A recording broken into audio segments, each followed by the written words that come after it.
Cengiz. Cengiz. Oy Cengiz. Oy Cengiz. Nəmə deyir? Nuşabənin sən almış ey. Necə bəyə? Köpeğe ol xarab Nuşabə veriblə biləyə əxmək. Nuşabənin işim gördüm qazı yox. Bu nə işmiş ey? Hə.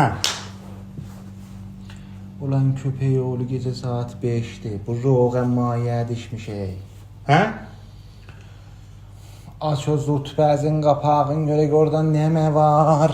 Niyə dıxladır ey? Roğən mayə işmişəm. Cengiz. Deyirəm niyə qeyirtmədi məni? Arıq vurmadım. Mən o yan Nuşabənin arığına bazam.